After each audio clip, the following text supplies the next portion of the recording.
The next topic area, controller-based networking, software-defined networking. Controller-based, I'll go back to the wireless LAN controller. We've looked at some controller-based networking in the wireless area. Again, what we're going to do is take that concept and apply it on a traditional networking, set it multiple times over and over and over based on the physical hardware, static, limited flexibility, and the changes are going to be manually implemented.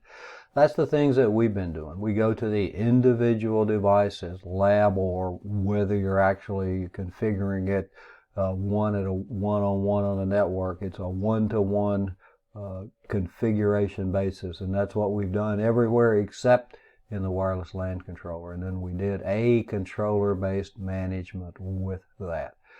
Software-defined networking, SDN, based on software. It's going to be flexible, controls the routers and the switches with open source software. So we're now going to do things, talk about at least, doing things and do a couple of demos of doing things that were like in the Kevin Wallace video, where you use this piece of software to manage multiple devices. And in the DNA Center, we're a wide basis we can do that. You get a new device, you've done the configuration, and this stuff doesn't all happen automatically. That based on the serial number, here are the configurations that go on it. You have to have match that or model that or program that configuration to go along with that particular serial number. So when it starts up, it will then download the information based on that. But again, automation that allows that to happen. There was a process to do like individual machine startups. That's been around for a while to do these things. Controller-based networking, but the 2010s, the last decade that we did, it was introduced. It has been used. The controllers have been around. The concept's been around for some time when we do these things. The controller centralizes some network functions, and we're not going to centralize all the network functions ever. We're going to centralize some of them.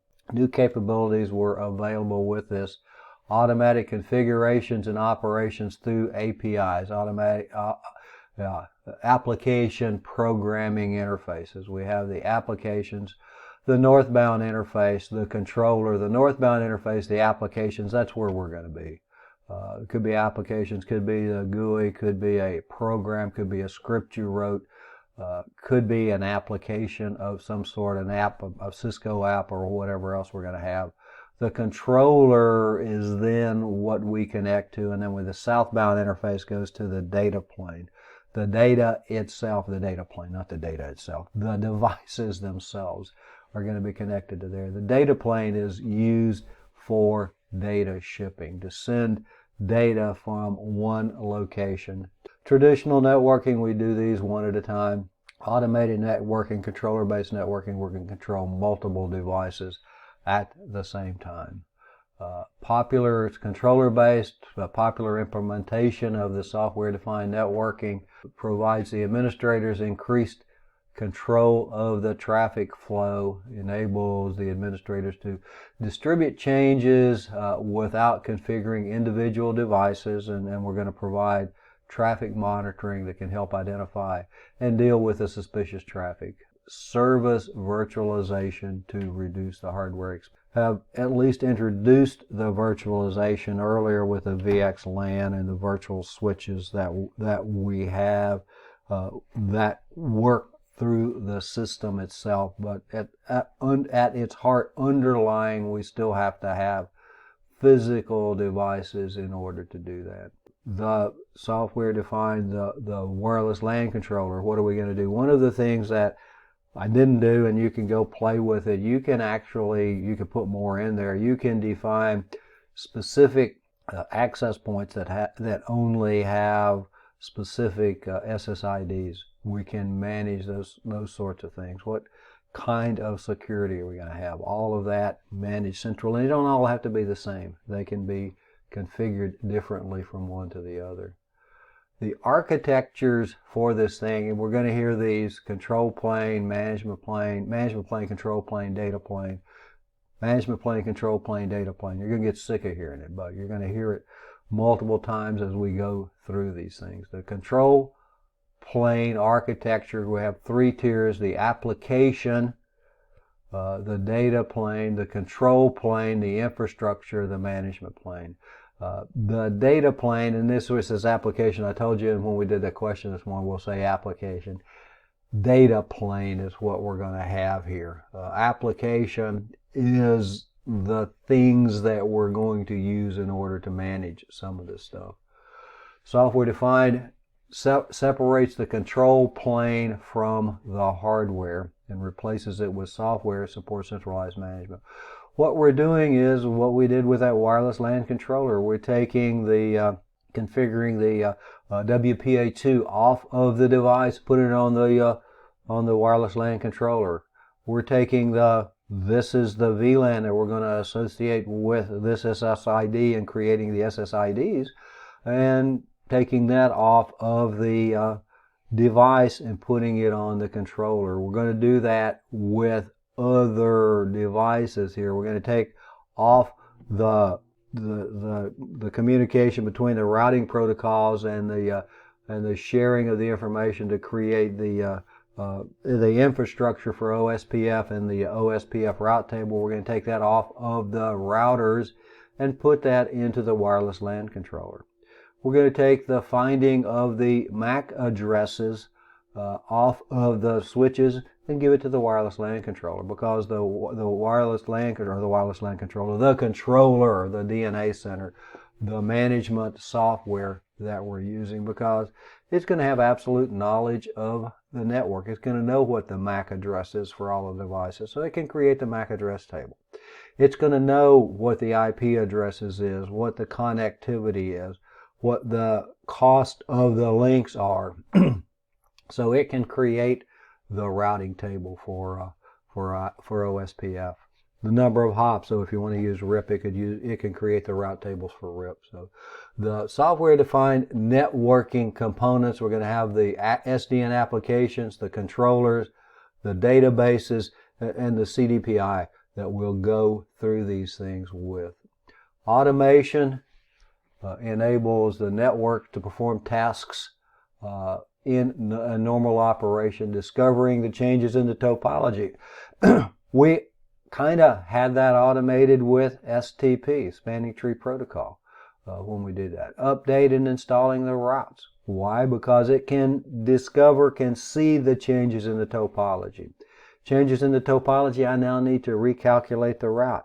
I need to find a best path, a new best path, or a new path from one to the other.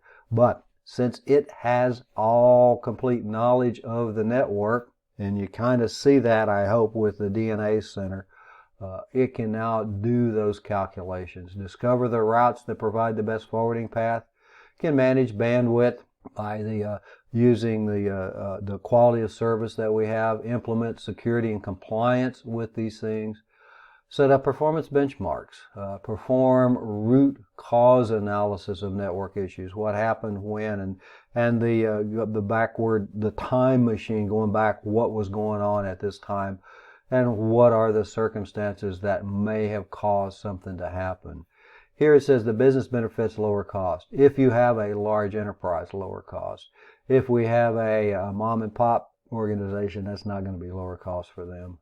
Increased business continuity, IT productivity, and then network control that's going to go on.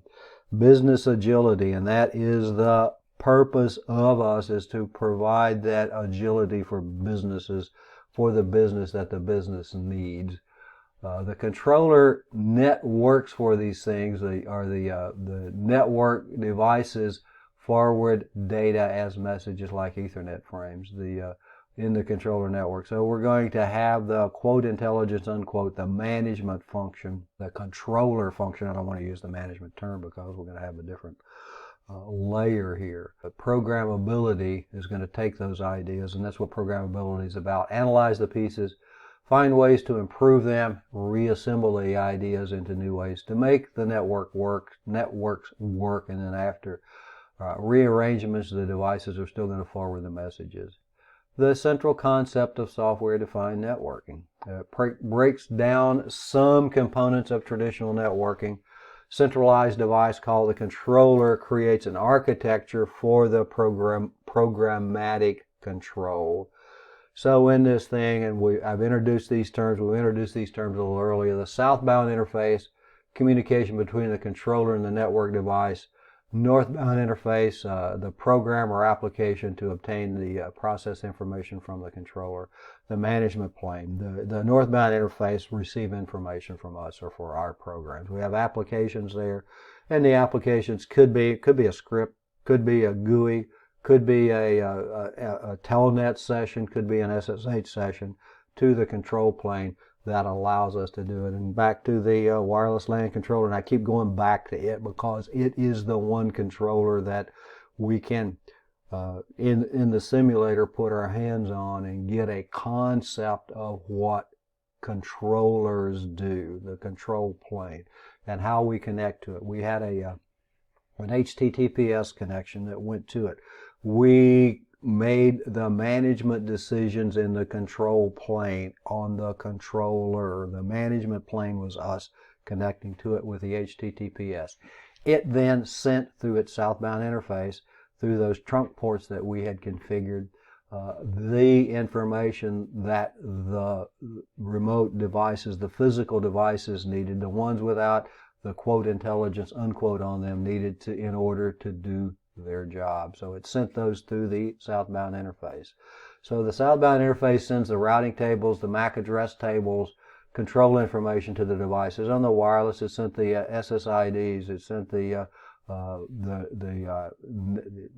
VLANs, the information it needed. It sent the security information, WPA2, and it sent the pre-shared key for each of the SSIDs that we had configured. So it's going to send the information to the physical device that the physical device needs.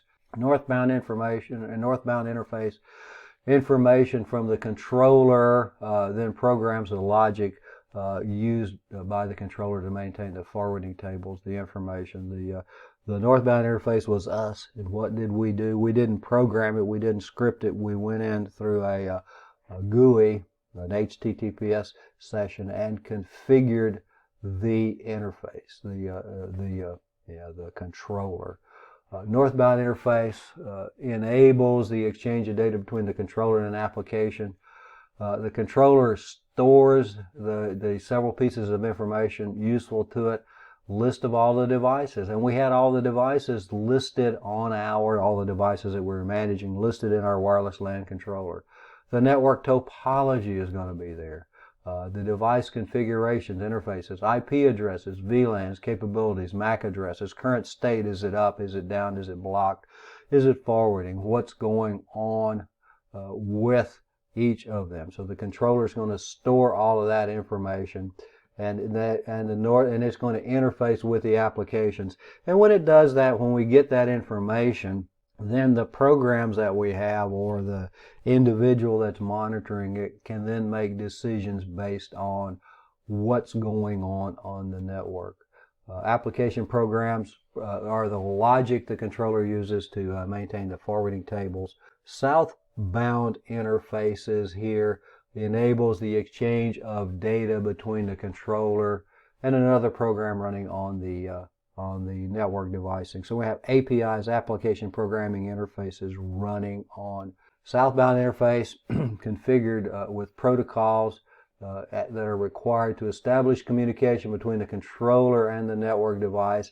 And those can be a number of different device capabilities for these things. The controllers use the southbound interface to pass the routing information, MAC address tables, other information that it needs to do its job from one. I want to do one other slide and then we'll take a break. The enterprise network architecture for this thing. We have the data plane, the network devices, the routers route the packets and the messages using the forwarding tables. The forwarding tables are provided by the controller. The controller handles the functions of the control plane. It's going to give the data plane the information that it needs. And then the southbound interfaces enable communication between the controller, the network devices. The northbound interfaces enable communication between the controller and the applications. I want to leave this slide up while we go to will become a little more natural. The planes were broken down into 3 planes: the data plane, the control plane, and the management plane. What do the network devices actually do for these things? It depends on how we configure these. And I'll go back to, again, the controller, the planes that we had broken those down into the, hopefully, conceptually, the planes that we have. The management plane was us from the HTTPS connection. The control plane was the wireless LAN controller, and the data plane was the lightweight access devices, lightweight access points that we have. They connect with each other, they forward messages, they use the protocols to learn useful information, and everything is going to be categorized in a plane when we do these. And each of them is going to have their own, obviously their own protocols that they're going to use. We had the CAPWAP protocol that we introduced with it to pass the information from one to the other. So the data plane, we're going to start with the hardware itself, where the work's done. This is where the worker bees are. The messages are forwarded here.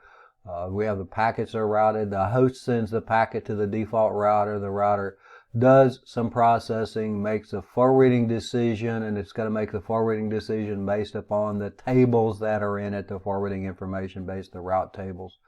It's no longer going to produce those. It's going to get them from someplace else.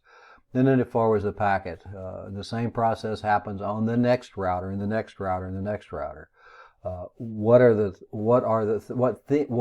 things that the routers of the switch might do in the processing, and these are the processes of the data forwarding plane. So in the data plane, what might happen here at this one? Encapsulating, re-encapsulating, de-encapsulating a packet in a data link frame. The routers, the layer 3 switches are going to do that. Adding or removing the .1Q trunking header protocol for the switches, routers, and we had the routers that we did the router on a stick that we could configure to read and to use the 802.1Q trunking protocol. Match an Ethernet with the destination MAC address in the MAC address table in the layer 2 switches. MAC address table, where is it going to come from? We in the past in the standard concept, I guess, traditional concept we'll call it, the device will discern the MAC address from the source MAC address as it comes into frame. It comes into the device through the port. In the data plane here for this one, it's going to be provided. The device is going to be provided that information. It's going to encrypt data, add the new header for the VPN. It will change the source and destination IP addresses for NAT. Discard a message due to a filter for the access control list. So it's going to use all of those things that we've talked about doing and that we've configured in a number of the labs, but we did that on the device itself, or the device found that information on its own. Now it's just going to use that information. The control plane, where what I've been referred to as the quote intelligence unquote of these things. What information does the data plane need to do its job? That's the function of the control plane, to provide that information. It needs IP routes in the routing table. Layer 2 switches need MAC addresses. Switches using spanning tree to prevent the loops need to know what ports are where, what are the block ports, what are the route ports, what are the forwarding ports that go on with this thing. The control plane data controls what the control planes do, and the data plane needs the routing table entries. The control plane processes and controls the contents of what goes on. Control is any action that controls the data plane, which is probably not a real good definition, but it's the best that I could come up with. Things like the route table, the CAM, the content addressable memory table, and the ARP table. All of these things are going to be provided now. The control plane can change the entries and control what the data plane does. Traditional networking uses the distributed control in data plane. Distributed, each of the devices does its own thing. The routers are going to use the routing protocols to share information and produce their own route tables. They're going to be provided now. They're going to look into the frame and at the source MAC address that comes into the interface and then put that into the MAC address table. They're going to be provided that now when we do the controlling or the automated, the management functions of these things. Routing protocols, OSPF, all of the routing protocols, the route tables are going to be provided. IPv4 ARP, IPv6 neighbor discovery, switch MAC learning, STP. Control plane is necessary for the data plane to function. So again, in this concept, the control plane, based on the configurations that we do from the management plane, is going to provide the information that the data plane, just the worker bee doesn't get to do anything fun, just gets to shovel that data from one location to the other, needs the information. It's going to provide the information that it needs.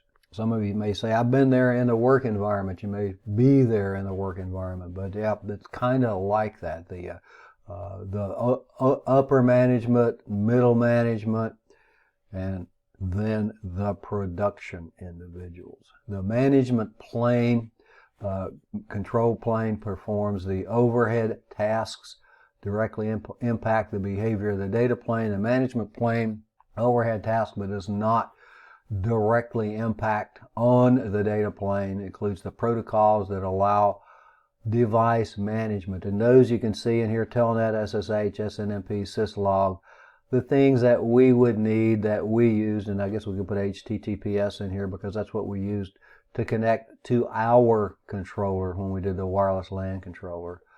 Telnet, SSH are two other protocols, multiple protocols. Management plane, where we connect the management plane information to the control plane then provides the information to the data plane. So what's going to be at these different planes? The layer 2 protocols, things that we've seen: the VLAN manager, a spanning tree, LACP, link aggregation control protocol, UDLD, that's unidirectional link detection is going to be there. CDP, 802.1x, the port authorized, unauthorized ports. Layer 3 protocols, OSPF, BGP, the routing protocols, EIGRP, GLBP, HSRP, the first hop redundancy protocols, VRRP, and ARP is going to be there. The one on the right is storage protocols, and we're not going to get into those because CCNA doesn't get into those. And then what is at the data plane? The layer 2 forwarding, the STP states, the spanning tree protocol states are going to be here. Is it forwarding? Is it a root port? Is it a block port?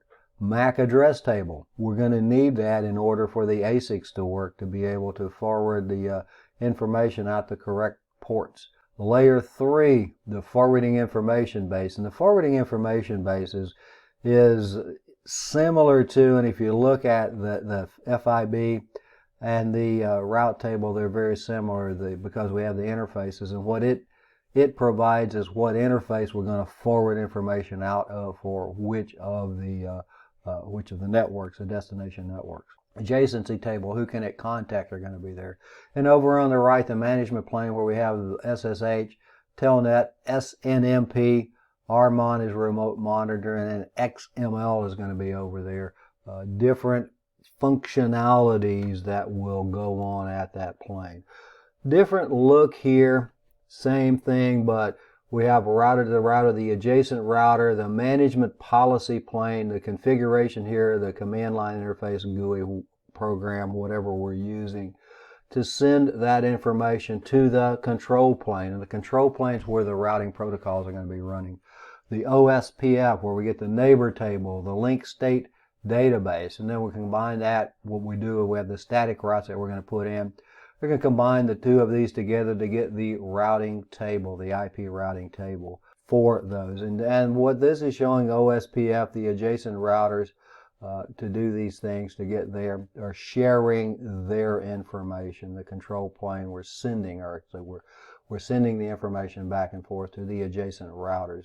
And then in the data plane, in the switching, we're going to have the forwarding table that's going to send information from one location to another location. So what do we have here? We've still got the management plane, the control plane, the data plane. What do we have? And consistently to be able to send, and what we're trying to do is to be able to make more efficient the information from one to the other. This is kind of an interesting and hopefully gives some concept of what goes on. Is from data one, switches use specialized ASICs, and because they use a large number of frames per second, and we've said over and over and over that switches use the application specific integrated circuits, the ASICs, in order to do the frame forwarding, to send it to the proper location. I have a large number of frames per second, and it says how fast.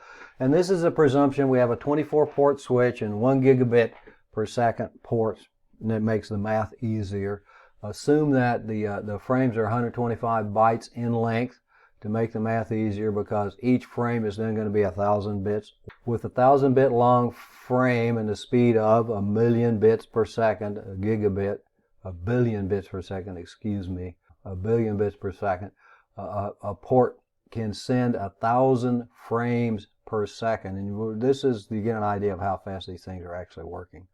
Using full duplex, the switch can be expected to deliver on all the 24 ports at the same time. The result is each port would receive, what is that, 1,000,000 bits per second. That's the million bits frames per second, for 24 million frames per second total, so that the switch in the data plane would need to be ready to process 24 million frames per second.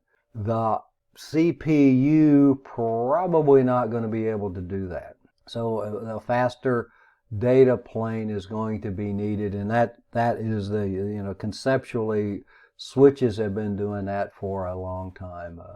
The previous calculations to show the switch needs a faster data plane, the generalized CPU couldn't keep up with it. Switches switch in hardware, routers route in software. When we do that, and when we do layer 3 switches, they do forwarding using the IP addresses instead of the MAC addresses in hardware. So switches have this specialized data plane processing. That's also why they're very hard to simulate or emulate in a thing like GNS3. Switching logic is in the ASICs and not in the CPU, the application specific integrated circuit. So the IC, special purpose chip, needs to perform the MAC address table lookup, uses a specialized memory, the ternary content addressable memory, the TCAM, which has got the MAC addresses and some other information in it. No looping required. The ASIC feeds the fields to the TCAM. The TCAM feeds or returns the matching entry, and we still have the CPU, the RAM, and the iOS running, but they kind of are in an oversight management role and not in the functionality once it gets the information that it needs to forward the information from one to the other. The management functions run in the iOS. The work is done in the ASICs themselves. So here we have the CPU, the iOS, the RAM. The ASICs is going to be the data plane. The ASICs is going to be connecting with the TCAM table, which has the MAC addresses and some other information available in it. And the ASICs is then going to get the information from it at the data plane and forward based on the destination MAC address. Controllers and the software-defined networking, a new approach in the last decade, the software-defined networking. The automation that we're going to get to, and hopefully we're going to get to, and it makes sense, is using the concept but applying it on a larger scale. Move parts of the control plane to a centralized controller, and again, over and over and over, I'm going to say that so that, you know, we get into that, and that's what we have here. The wireless LAN controller, we did that, and I've said that a lot of times too.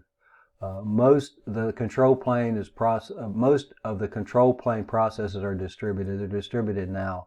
Most parts of the control plane we're going to send to a centralized controller right now. They're distributed, and each router has its own OSPF process.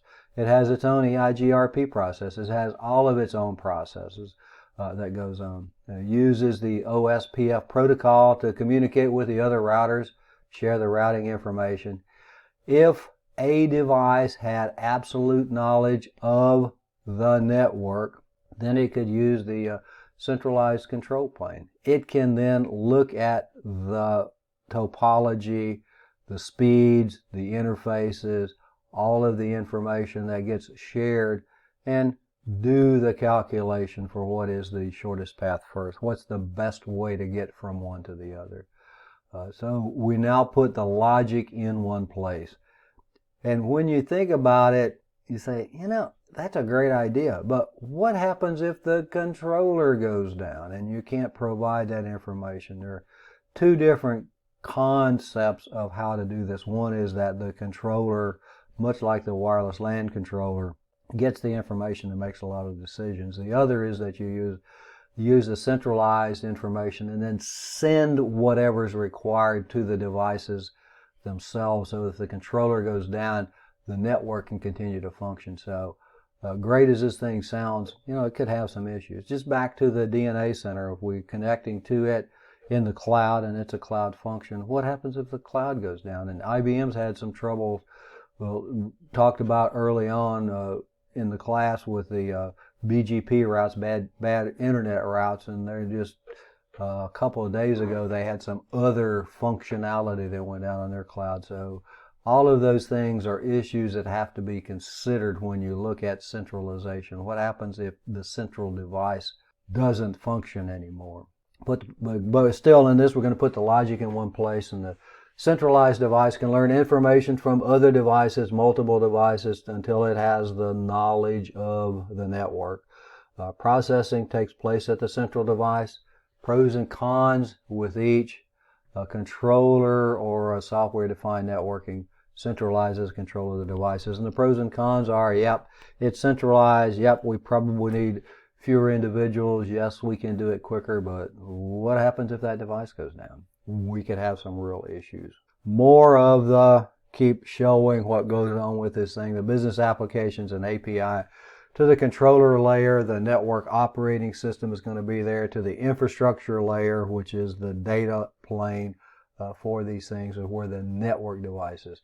Northbound interface, API. API here, OpenFlow is one of the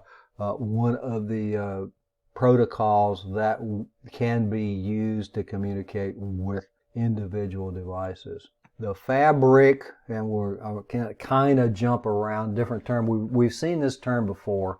It's a network topology where the nodes communicate through one or more interconnected network devices. So the fabric here is going to be interconnected switches. Often they're going to form a mesh network, and a mesh network is going to give us a better reliability for these things.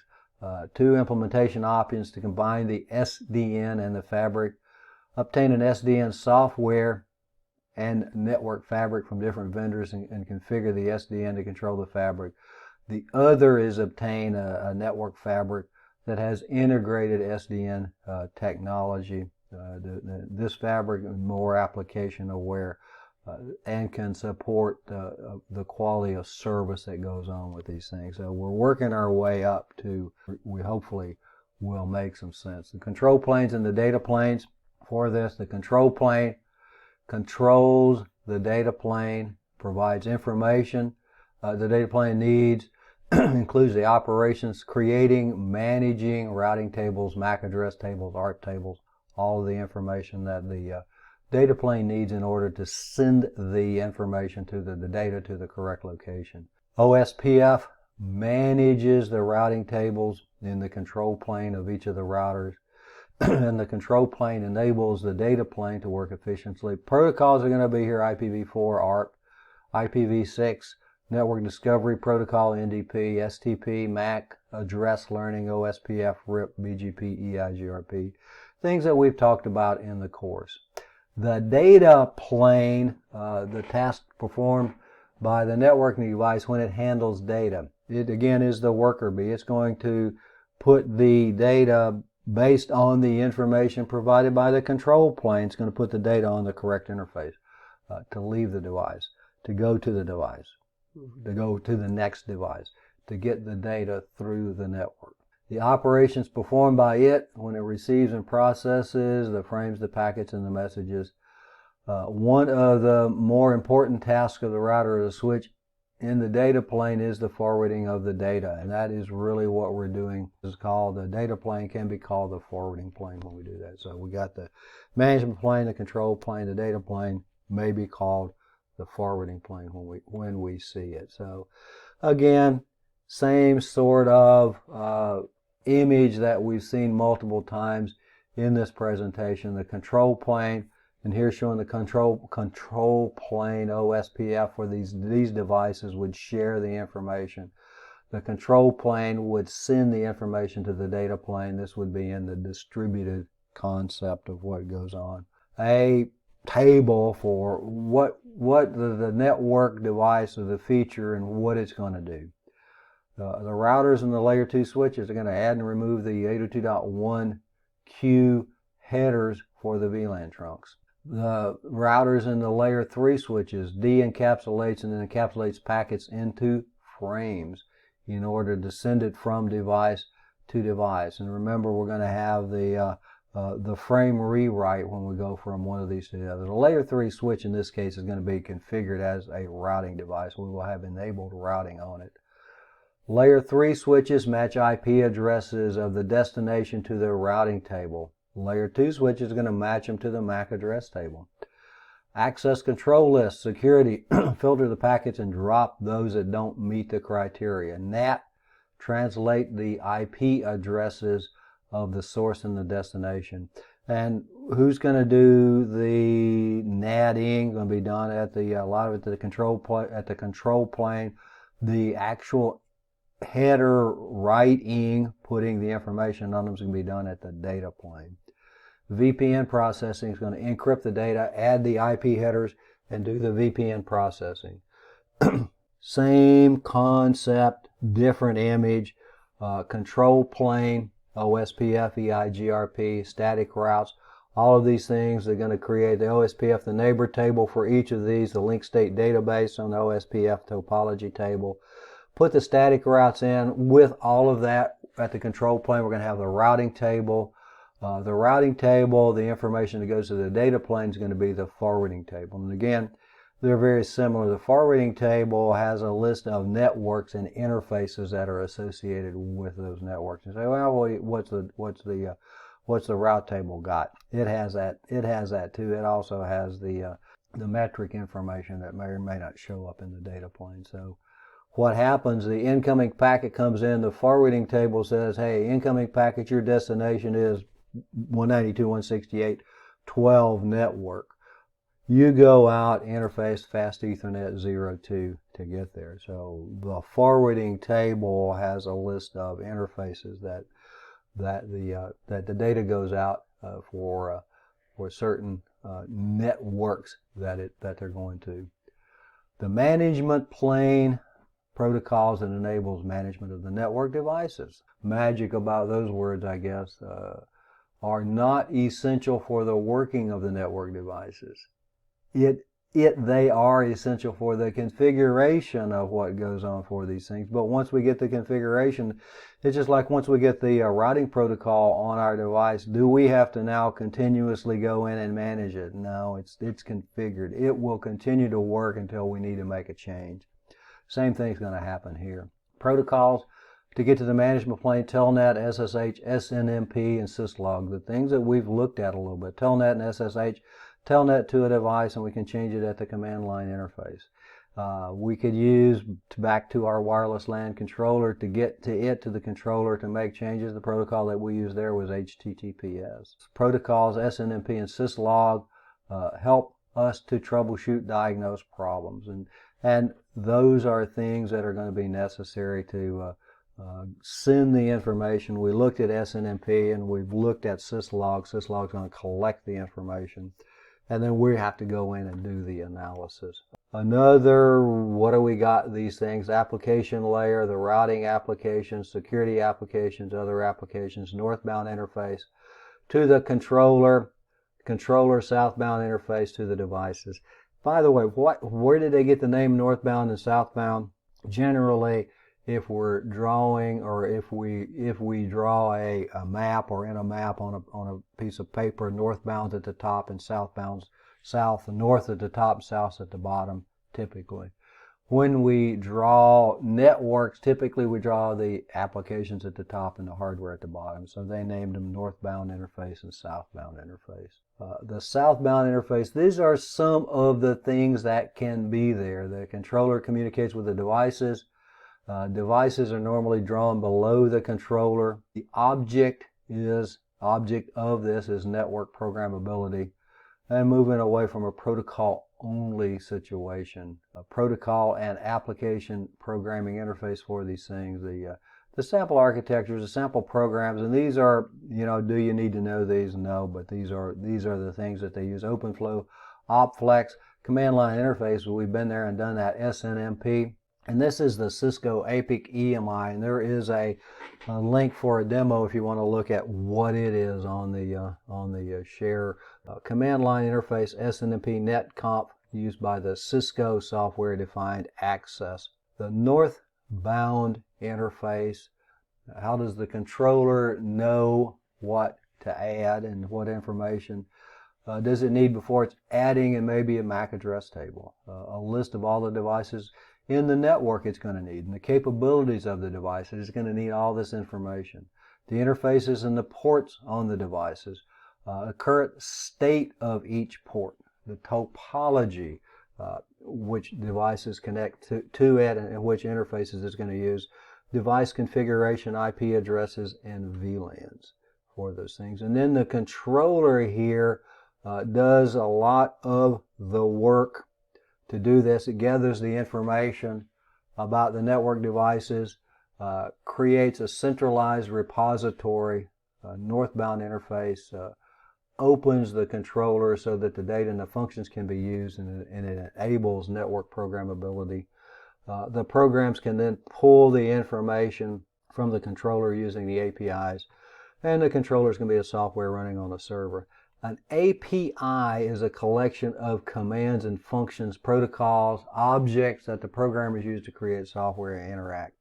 I think that what I want to do right now is to kind of conceptually give us an idea of what can be done. Let me see if I can get that thing. I want to reconnect, see if it'll center. What I want to do is show you an API called Postman, a program, Postman, which we have here. And what we're going to do is we're going to have gets and puts that we're going to use. Post here. What I have to do first, and we're going to go to the DevNet user, and it's the same password, show the password Cisco123.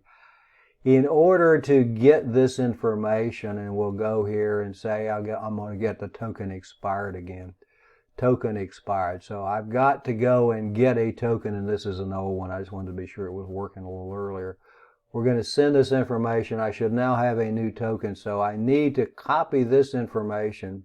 This is the authentication key that we will use here, and we're going to, in the header information here, I'm going to now paste this in here, I hope, and send, and maybe it's going to now give me information to get the network device list. This is the device list of the things that were in that DNA center. So what I can do with this is we can get a list of devices. We can get other information about the devices, like the software version. What it is a Cisco Catalyst 9300 series switch. On down the list, the last updated in here. What's its management IP address? How would I get to it to do different things to it? The ID that we would go in. So we can get information about the devices. Once we do that, and let me go back here, once we do that, we have the network device list, unless I have some other ones here, interface. Let's look at the interface list. Same thing here. Now we get the interface information of these things, the MAC address, the VLAN ID, the IF index, which is the interface index, interface 23. It's auto-negotiate. So we're probably on a switch here, huh? The interface type is a physical IS support on down the line. The Cisco stackable switch is what this one is. This is a gigabit port. Status of this thing. The device ID that we would have for it. Gigabit Ethernet 1021 for this thing. Class name switch port. The devices we can get information about. The interfaces we can get information about. And we'll look at this thing, and this is in JSON format. JSON is the protocol that we're going to look at. I'll just show you while we're here a couple of things. This would be an XML format.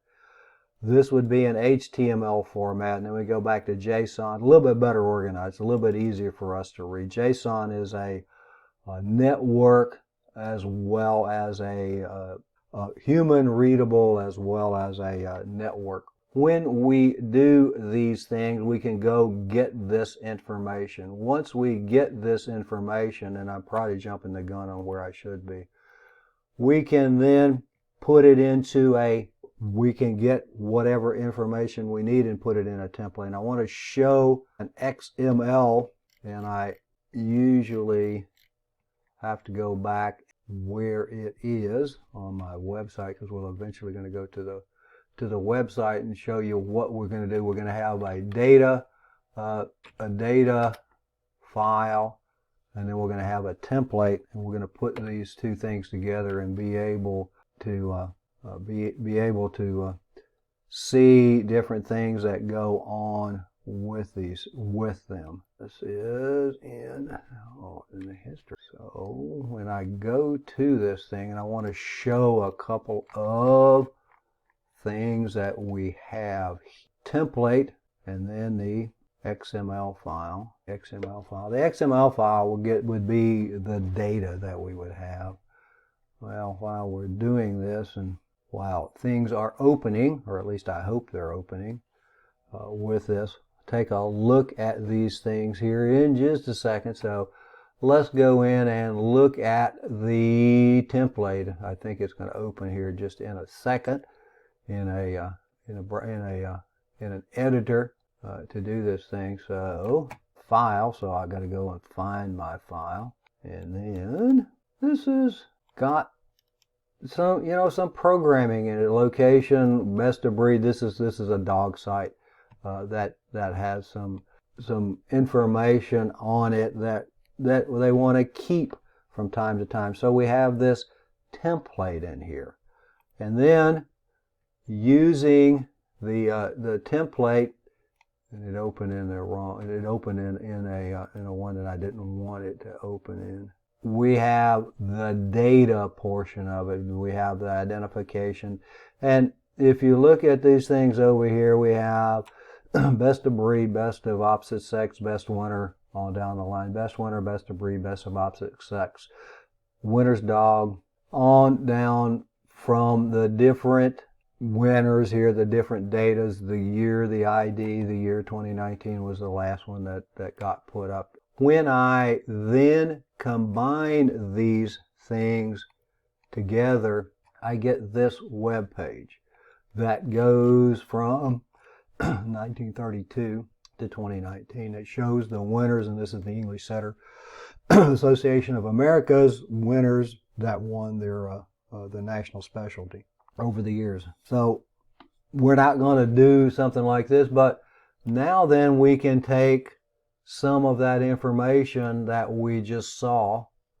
We can go and get the information that we need using an API, and we may have a template that information gets put into, or maybe we're going to configure something, or maybe we're going to change something. We have a data file. We may put the information into a data file, manipulate the data file, then use our template to modify. We use the get. We can also use a post. We use the post, send a username and password to send some information. We can update the devices by using that. So the API is an interface to an application program, and the interface, the application program I was using is one called Postman, which it's kind of neat. It's kind of neat to play with if you want to do that. So programmers don't have to create all the code that we use from scratch. The programming that we use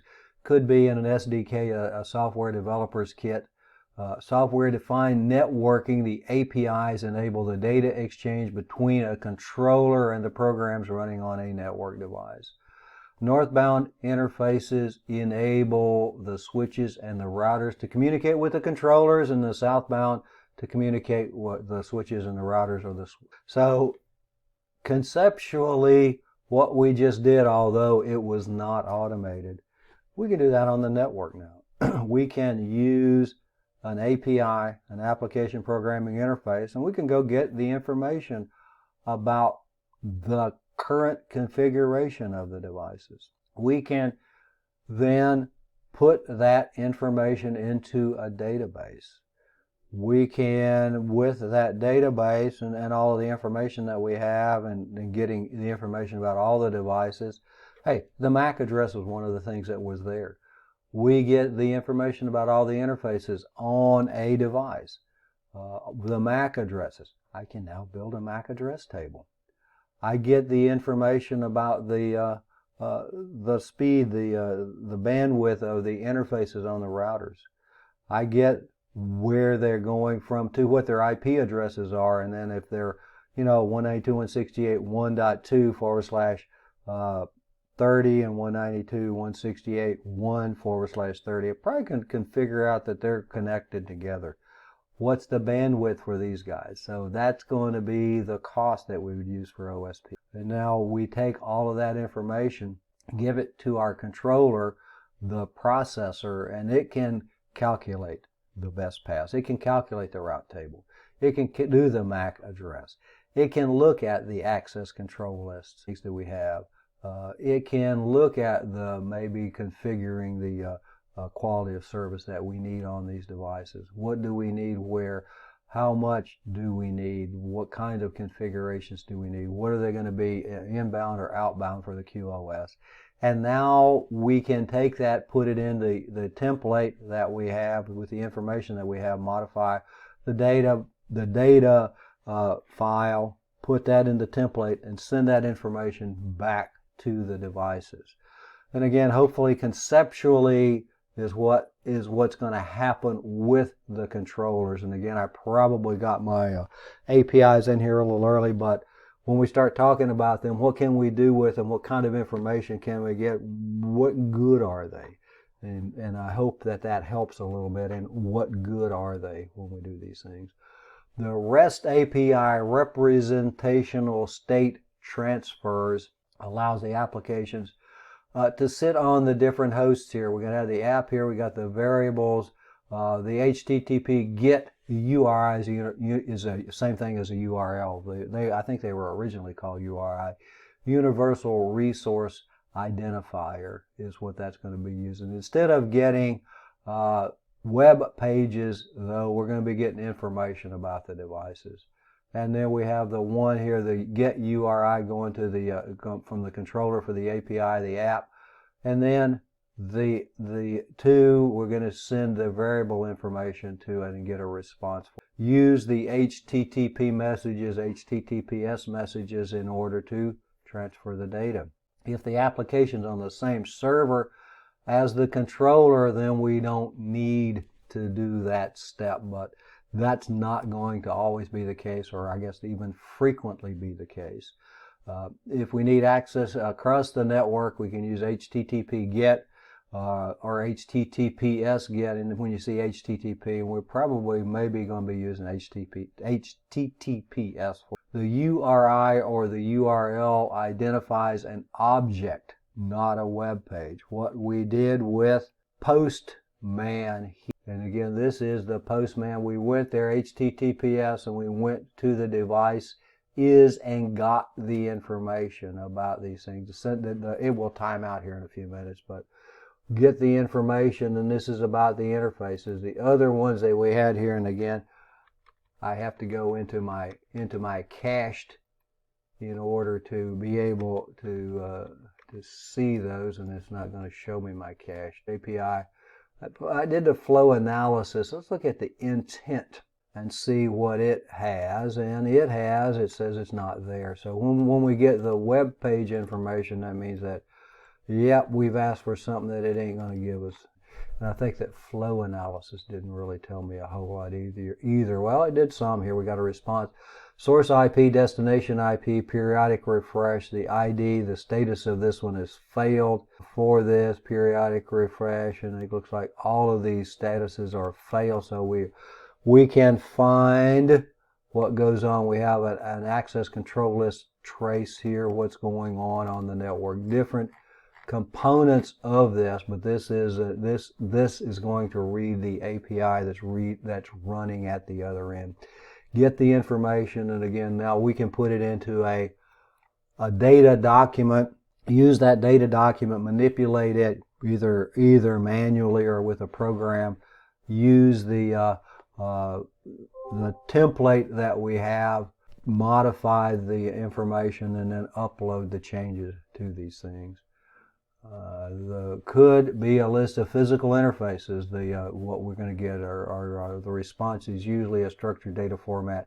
JSON or XML are the common formats. The XML we looked at, yeah, nothing like this, but hopefully conceptually you can take one and substitute the other one. So in this thing we have the My App, the REST API, the RESTful API. The core features, open flow, whatever we're going to use in order to get to the protocols that we're going to use in the southbound interface to get to the devices. So my app's going to communicate with the controller here to make any kind of modifications that I need to go from one to the other. Architectural view of this thing with the APIC pushing the intent to the switch, the control plane for this thing, the APIC EM, the enterprise module. The APIC is a big management controller device that you have. You can actually download it. I was going to try to install it until I read the specifics about the amount of memory that it needed in order to run it, and it wouldn't run on anything that I've got. But it's going to use in here OpFlex. Is just a protocol that's going to use to communicate from one device to the other. APIC to the control plane information to the data plane. Same process over and over and over again.